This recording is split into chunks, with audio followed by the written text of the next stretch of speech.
اعلی حضرت مفتی اعظم حجت الاسلام بریلی تجھے سلام۔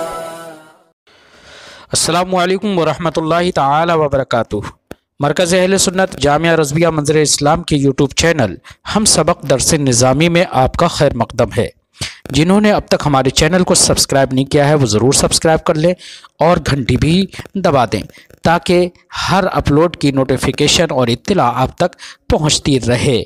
ساتھ ہی ساتھ اپنے ساتھیوں سے بھی شیئر کریں اور بات پسند آئے تو لائک بھی کیا کریں۔ آپ کے سامنے اب حضرت مولانا مفتی محمد قمر صاحب اصول الشاشی کا درس دیں گے، آپ حضرات اس کو بغور سماعت فرمائیں۔ بسم اللہ الرحمن الرحیم۔ السبب وجوب الزکاة ملک النصاب النامی حقیقتا او حکما، یا ملک النصاب النامی حقیقتا او حکما۔ یہاں سے مصنف علیہ الرحمہ زکوٰۃ کے واجب ہونے کا سبب بیان فرماتے ہیں کہ زکوٰۃ کے واجب ہونے کا سبب کیا ہے۔ تو فرماتے ہیں مصنف علیہ الرحمہ زکوٰۃ کے واجب ہونے کا سبب ہے نصاب نامی کا مالک ہونا،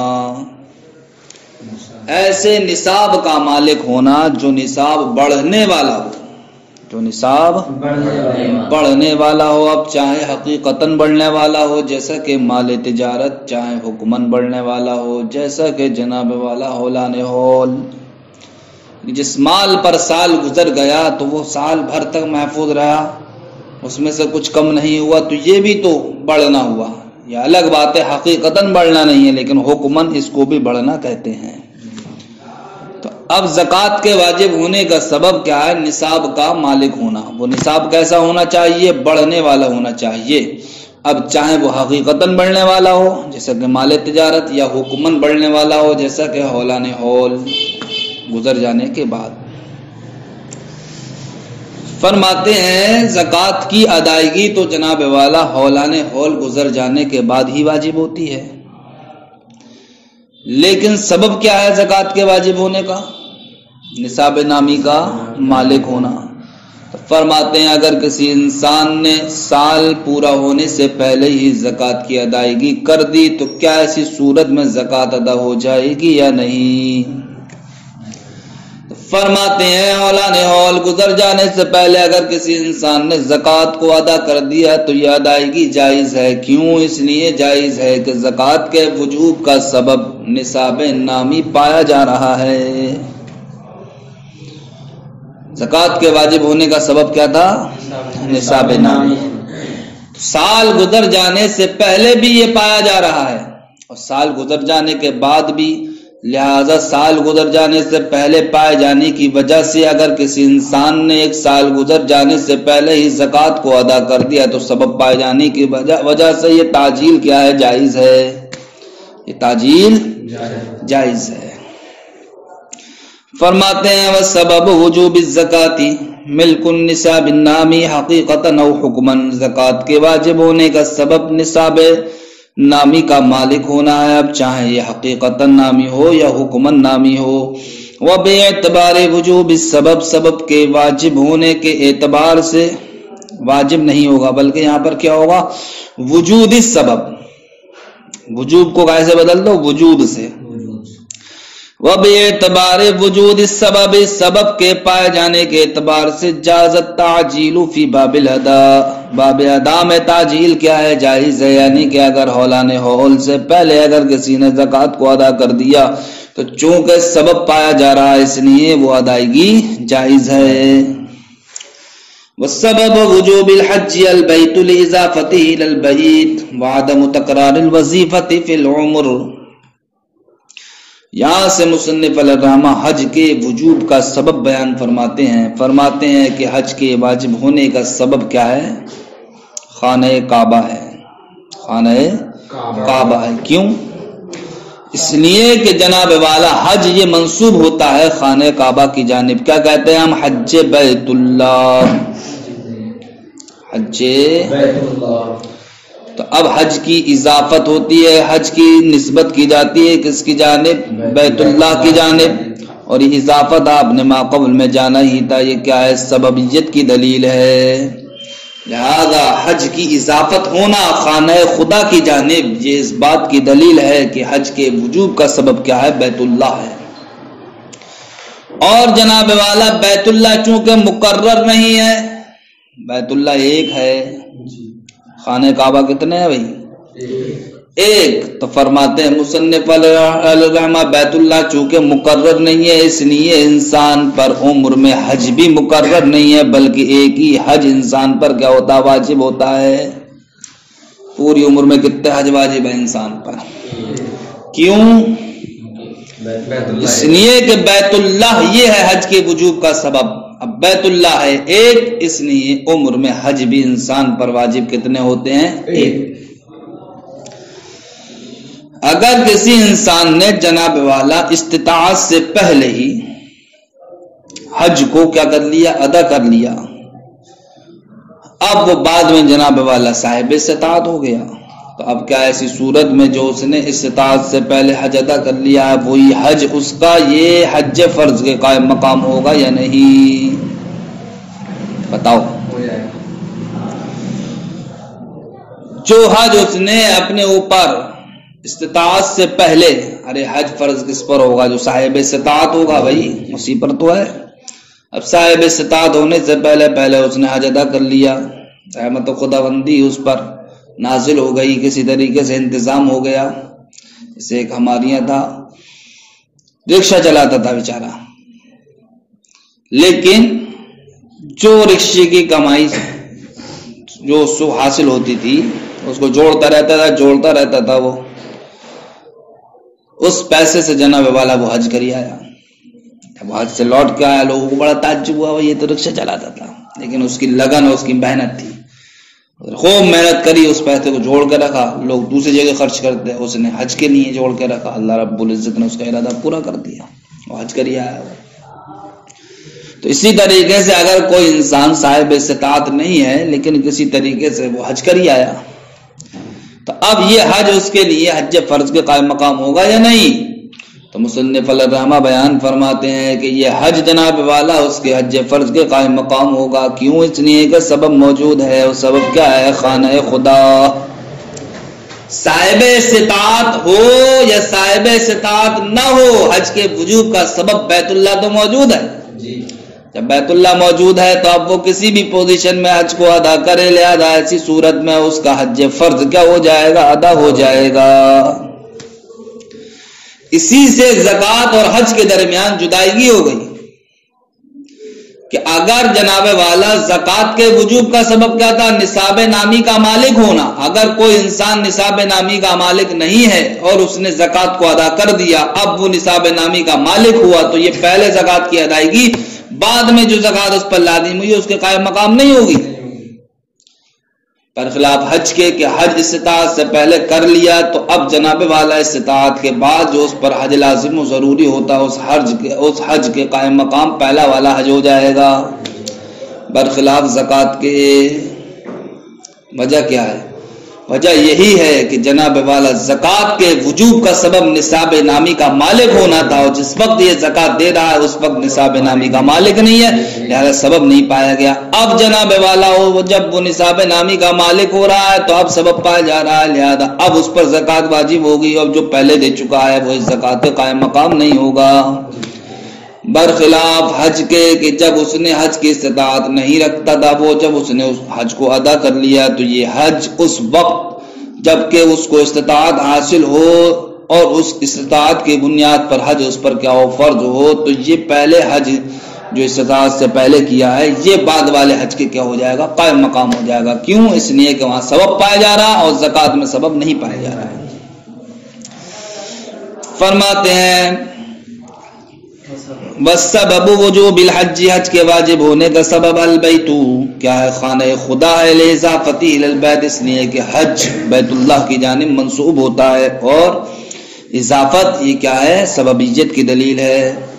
وَعَدَمُ تَكْرَارِ الْوَظِيفَةِ فِي الْعُمْرِ، اور جناب والا حج یہ مقرر نہیں ہوتا ہے عمر میں۔ کیوں؟ اس لیے نہیں ہوتا ہے کہ جناب والا سبب جو بیت اللہ ہے وہ مقرر نہیں ہے۔ وعلی ھذا اسی بنیاد پر ہم کہتے ہیں لو حج قبل وجود الاستطاعت، اگر کسی انسان نے استطاعت کے پائے جانے سے پہلے حج ادا کر لیا، ینوب ذلک عن حجۃ الاسلام، لہذا اب یہی حج قائم مقام ہو جائے گا حج فرض کے، کس کے؟ حج فرض کے، لوجود السبب، سبب کے پائے جانے کی وجہ سے، وہ بھی اسی کے ذریعے فارق ادا الزکات، جدائیگی کر دی ادائیگی زکات، ادائیگی زکات میں، کیسے؟ قبل وجود النصاب، نصاب کے پائے جانے سے پہلے، کیوں؟ اس لیے کہ اگر کسی انسان نے زکات کو ادا کر دیا نصاب کے پائے جانے سے پہلے تو لعدم السبب، سبب نہ پائے جانے کی وجہ سے زکات ادا نہیں ہوگی، یا جو زکات اس نے دے دی یہ زکات بعد والی زکات کا قائم مقام نہیں ٹھہرے گی، برخلاف حج کے کہ وہاں پر سبب پایا جا رہا ہے، اس لیے استطاعت کے بعد جو اس پر حج لازم و ضروری ہوتا تو استطاعت سے پہلے جو اس نے حج کیا وہی قائم مقام ہو جائے گا۔ اچھا جناب والا کہتے ہیں وہ سبب وجوب صدقۃ الفطر، صدقہ فطر کے واجب ہونے کا سبب کیا ہے؟ تو فرماتے ہیں وہ ایسا راز ہے یا ایسا فرد ہے کہ جس کی انسان مہونت برداشت کرتا ہے، یعنی کہ جس کی انسان خرچ وغیرہ کو برداشت کرتا ہے اور جس کا وہ کیا بنتا ہے؟ ولی بنتا ہے، جس کا وہ ولی بنتا ہے۔ تو صدقہ فطر کے واجب ہونے کا سبب کیا ہے؟ وہ افراد ہیں کہ جس کا انسان کیا ہوتا ہے؟ خرچے کو برداشت کرتا ہے اور جس کا والی ہوتا ہے، لہذا جب سبب وہ افراد بنے جس کا انسان خرچ کو برداشت کرتا ہے، جس کا انسان کیا بنتا ہے؟ ولی بنتا ہے، تو یہ سبب پائے جانے کی وجہ سے اگر کسی انسان نے عید الفطر سے پہلے صدقہ فطر کی ادائیگی کر دی تو اب یہ بتاؤ صدقہ فطر ادا ہوگا یا نہیں؟ صدقہ فطر ادا ہو جائے گا، کیوں ہو جائے گا؟ اس لیے ہو جائے گا سبب پایا جا رہا ہے، سبب پائے جانے کی وجہ سے عید الفطر سے پہلے بھی صدقہ فطر کی ادائیگی سے صدقہ فطر ادا ہو جائے گا۔ کہتے ہیں صدقہ فطر واجب ہونے کا سبب راسن یمونہ، ایسے افراد ہیں جس کی انسان کفالت کو برداشت کرتا ہے، ولی علیہ، اور جس کا انسان کیا بنتا ہے؟ ولی بنتا ہے، باعتبار السبب، سبب کے پائے جانے کے اعتبار سے یجوز التعجیل، تعجیل کیا ہے؟ صدقہ فطر میں جائز ہے، تعجیل کیسے ہوگی؟ حتی جاز اداؤها قبل یوم الفطر، یہاں تک کہ صدقہ فطر کو عید الفطر سے پہلے ادا کرنا یہ بھی جائز ہے۔ والسبب وجوب العشر الاراضی النامیۃ بحقیقۃ الريع، کہتے ہیں عشر کے واجب ہونے کا سبب کیا ہے؟ تو فرماتے ہیں وہ زمینیں ہیں کہ جناب والا جو حقیقتاً پیداوار سے نامی ہوں، وہ ایسی زمینیں ہیں جس میں حقیقتاً پیداوار ہوتی ہو، تو عشر واجب ہونے کا سبب وہ زمین ہے جس میں حقیقی طور پر پیداوار ہوتی ہو۔ یہ نہیں ہے کہ ان زمینوں کے اندر پیداوار کی صلاحیت ہو تو صلاحیت کی بنیاد پر آپ کہتے ہیں کہ نہیں بھیا عشر واجب ہے، کھیتی کرو چاہے مت کرو، حقیقتاً کھیتی ہوتی ہو تب ایسی صورت میں کہا جائے گا اب یہ کھیتی ہوئی ہے، لہذا اب اس کھیتی یعنی کہ زمین نے حقیقتاً پیداوار کی، لہذا آپ پر عشر کیا ہو گیا؟ واجب ہو گیا۔ تو عشر کے واجب ہونے کا سبب کون سی زمینیں ہیں؟ وہ زمینیں ہیں جو حقیقتاً پیداوار سے کیا ہو؟ نامی ہو۔ لیکن جناب والا جن زمینوں کا ٹیکس دیا جاتا ہے تو ٹیکس کے وجوب کا سبب وہ زمینیں ہیں کہ جس میں زراعت کی کیا ہو؟ صلاحیت ہو، صرف صلاحیت ہی کیا کافی ہے، حقیقتاً اس میں پیداوار ہو یا نہ ہو، لیکن اگر زمین پیداوار کی کھیتی کسانی کی صلاحیت رکھتی ہے تو ایسی صورت میں انسان پر کیا ہو جائے گا؟ ٹیکس واجب ہو جائے گا۔ اب آپ کہیں گے جناب والا عشر اور ٹیکس میں کیا فرق ہے بھائی؟ تو عشر میں تو حقیقتاً پیداوار کی رعایت کی گئی، لیکن ٹیکس میں حقیقتاً پیداوار کی رعایت کیوں نہیں کی گئی؟ تو اس کا جواب یہ ہے کہ ٹیکس میں جناب والا رعایت حقیقتاً پیداوار کے اس لیے نہیں کی گئی کہ ٹیکس یہ جناب والا ایک طریقے کا عذاب ہے، عذاب جو کس پر لاگو کیا جاتا ہے؟ کافروں پر۔ تو جب عذاب ہے تو عذاب کیا ہلکے طور پہ دیا جائے گا؟ جب عذاب ہے تو عذاب میں تو سختی برتی جائے گی، تو اب سختی اسی صورت میں تو ہوئے گی چاہے زمین سبزہ اگائے یا نہ اگائے، صلاحیت ہے اس میں، لہذا تم پر ٹیکس واجب ہے، برخلاف کائے کے عشر کے کہ وہ چونکہ کیا ہے؟ عذاب نہیں ہے، اس لیے وہاں پر حقیقتاً پیداوار کی قید لگائی ہے۔ سبب وجوب العشر، عشر کے واجب ہونے کا سبب الاراضی، وہ زمینیں ہیں، النامیۃ بحقیقت الرعی، جو حقیقتاً پیداوار سے نامی ہو، وسبب وجوب الخراج، اور ٹیکس کے واجب ہونے کا سبب الاراضی، وہ زمینیں ہیں، الصالحۃ، جو صلاحیت رکھتی ہوں، للزراعۃ، گائے کی کھیتی کی، فکانت نامیۃ حکماً، تو اب وہ زمینیں بھی حکماً کیا کہلائیں گی؟ نامیہ کہلائیں گی۔ وسبب وجوب الوضوء الصلاۃ عند البعض، ہم یہاں سے بتاتے ہیں کہ وضو کے واجب ہونے کا سبب کیا ہے۔ تو وضو کے واجب ہونے کے سبب میں اختلاف ہے، بعض حضرات کہتے ہیں کہ وضو کے واجب ہونے کا سبب کیا ہے؟ نماز ہے، لہذا وہ لوگ کہتے ہیں کہ جن لوگوں پر نماز واجب نہیں تو ان پر جناب والا وضو بھی واجب نہیں۔ یہی وجہ ہے کہ بچوں پر چونکہ نماز واجب نہیں، اس لیے وہ کہتے ہیں بچوں پر وضو بھی واجب نہیں۔ حائضہ و نفسا عورت پر جناب والا نماز واجب نہیں، تو اس لیے وہ فرماتے ہیں کہ ان پر وضو بھی واجب نہیں۔ لہذا یہ بعض حضرات کا قول ہے کہ جن پر نماز واجب ہے یا نماز یہ کیا ہے؟ وضو کے وجوب کا سبب ہے، نماز وضو کے وجوب کا سبب ہے۔ اب بعض حضرات کہتے ہیں جناب والا کہ وضو کے واجب ہونے کا سبب نماز نہیں ہے بلکہ حدث ہے۔ کیا ہے؟ اور نماز کا واجب ہونا یہ تو شرط ہے، نماز کا واجب ہونا یہ شرط ہے۔ تو اب بعض حضرات کے نزدیک وضو کے واجب ہونے کا سبب کیا بنا؟ حدث، اور بعض حضرات کے نزدیک نماز۔ اب دونوں میں سے بہتر کون سا ہے؟ اب ذہن دوڑائیے، جو پہلے ہم نے بیان کر دیا بعض حضرات کا قول وہی بہتر ہے۔ کیوں؟ اس لیے کہ سبب کہتے کس کو ہے؟ جو مفضی الی الحکم ہو، جو حکم تک پہنچانے والا ہو، جو حکم تک پہنچانے والا ہو۔ یہاں پر آپ جب غور و فکر کریں گے کہ ہم وضو کے وجوب کا سبب حدث کو بنائے، حدث کو، تو اب بتاؤ یہ وضو کے وجوب کا سبب جب ہم حدث کو بنائیں گے، اور حدث نام کس کا ہے؟ مزیل طہارت کا، یعنی حدث کہتے ہیں اس کو جو طہارت کو زائل کر دے، حدث کہتے ہیں اس کو جو طہارت کو اٹھا دے۔ تو اب جناب والا وضو کا سبب کس کو بنایا جائے؟ حدث کو، تو یہ وضو حدث تک پہنچا رہا ہے ہمیں؟ ارے حدث کا تو کام ہے طہارت کو ختم کر دینا، طہارت کو زائل کر دینا، اور سبب کہتے ہیں جو مفضی الحکم ہو۔ تو اب سبب یہاں پر جو ہے یہ اس کا تو کام خود ہی طہارت کو دور کر دینا ہے، خود ہی طہارت کو اٹھا دینا ہے، لہذا یہ وضو کا کیسے سبب بن سکتا ہے؟ اس لیے قول بہتر وہی ہے جو ما قبل میں بیان کیا گیا کہ وضو کے وجوب کا سبب کیا ہے؟ نماز ہے، نماز کیا ہے؟ وضو کے وجوب کا سبب نماز۔ والسبب وجوب الوضوء الصلاۃ عند البعض، وضو کے واجب ہونے کا سبب نماز ہے بعض حضرات کے نزدیک، ولہذا وجب الوضوء علی من وجبت علیہ الصلاۃ، اسی وجہ سے جناب والا وضو اس انسان پر واجب ہے کہ جس پر نماز واجب ہے، ولا وضوء علی من لا صلاۃ علیہ، اور اس انسان پر وضو واجب نہیں ہے جس پر نماز نہیں ہے۔ وقال البعض، بعض حضرات کہتے ہیں سبب وجوبہ، وضو کے واجب ہونے کا سبب الحدث، کیا ہے؟ حدث ہے۔ ووجوب الصلاۃ شرط، اور جناب والا نماز کا وجوب یہ کیا ہے؟ شرط ہے۔ اسی تعلق سے امام محمد رحمۃ اللہ تعالی علیہ سے بھی کیا ہے؟ ایک نص مروی ہے۔